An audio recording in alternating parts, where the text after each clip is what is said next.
Aposentadoria. Só de ouvir essa palavra, muita gente já sente um arrepio, né? Uma certa preocupação. Mas e se a gente pudesse virar esse jogo? Transformar essa ansiedade toda num plano. Um plano claro, que funciona. É exatamente isso que vamos destrinchar aqui. Usar os dados para transformar a incerteza sobre o futuro em controle sobre o planejamento da aposentadoria. Então, para começar, olha só esse número, 73%. É com ele que a gente começa a nossa conversa. E olha, ele assusta. Esse dado vem do IBGE e mostra uma realidade bem dura. 73% dos brasileiros são forçados a diminuir o padrão de vida quando se aposentam. Por quê? Simplesmente porque o benefício do INSS sozinho não dá conta de manter o mesmo estilo de vida de antes. Pois é, isso nos joga direto na primeira parte da nossa análise. A gente precisa entender a fundo essa realidade. Porque essa história de depender só do governo simplesmente não é mais uma opção viável para quem sonha com uma vida tranquila lá na frente. Agora, olha que interessante essa comparação.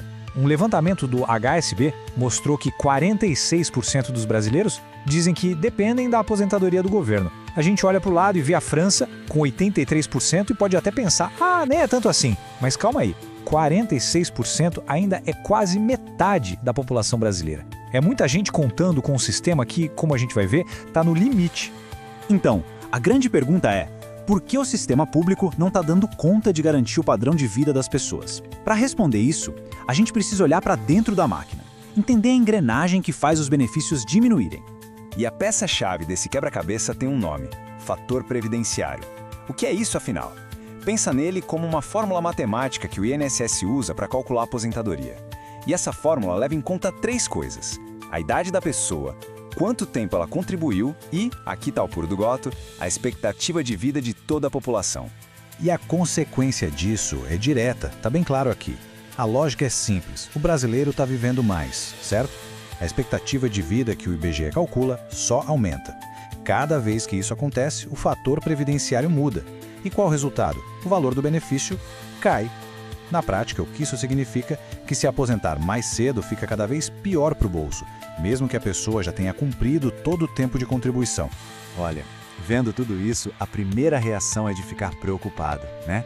Dá um frio na barriga. Mas, e esse é o ponto de virada da nossa conversa, a mensagem principal é exatamente esta: não é hora para desespero, é hora para planejamento. E isso sim é uma ferramenta poderosa. E é com essa mentalidade que a gente sai do problema e entra na solução. Agora a gente vai falar sobre como pegar as rédeas da situação, como assumir o controle do próprio futuro financeiro.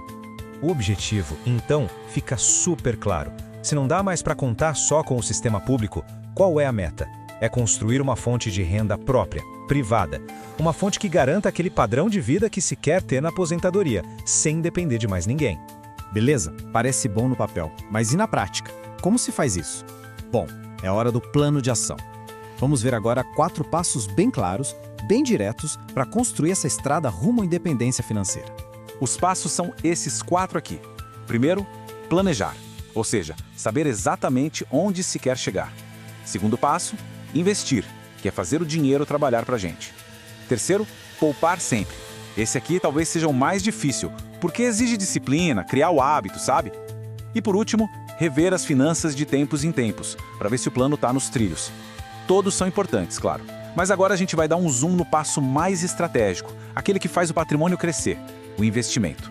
E quando o assunto é investir para a aposentadoria, existe uma espécie de regra de ouro. É uma ideia simples, mas nossa, faz toda a diferença para garantir que o patrimônio dure e se sustente lá na frente. Vamos ver na prática como essa regra funciona. Imagina que a meta é ter uma renda extra de R$2.000 por mês na aposentadoria. A regra de ouro diz o seguinte: o total acumulado precisa render o dobro disso, ou seja, R$4.000 por mês. Mas por que o dobro? A mágica está aqui. Desses 4.000, se retira os 2.000 necessários para viver. E a outra metade, os outros 2.000, se reinveste. Com isso, o bolo principal do dinheiro não diminui. Pelo contrário, ele continua crescendo, de preferência acima da inflação. Genial, né? Tá, mas onde investir para chegar nesse objetivo? Para um plano de aposentadoria, a gente está falando de longo prazo, então o foco tem que ser em segurança e consistência. As fontes que analisamos apontam principalmente para duas opções. Primeiro, a previdência privada, que tem umas vantagens fiscais interessantes e gestores profissionais cuidando do dinheiro. A outra opção são os títulos do Tesouro Direto, conhecidos como os investimentos mais seguros do Brasil, porque quem garante é o próprio governo. A escolha entre um e outro, claro, vai depender muito do perfil e dos objetivos de cada pessoa. E aqueles outros passos, lembra? Poupar sempre, revisar as finanças, eles são o combustível para essa máquina funcionar. Mas o que dá força para manter a disciplina, para não desistir no meio do caminho, é a maior motivação que existe. O sonho, bem real, de conquistar a independência financeira. É esse sonho que faz o esforço de hoje valer a pena, porque ele se transforma na liberdade de amanhã. No final das contas, o que a gente vê é que a liberdade financeira não é um sonho distante, um lugar inalcançável. Não. Ela é o resultado de um processo, de uma jornada que começa hoje, agora. A informação está toda aqui. A pergunta que realmente importa e que fica no ar é: qual será o primeiro passo?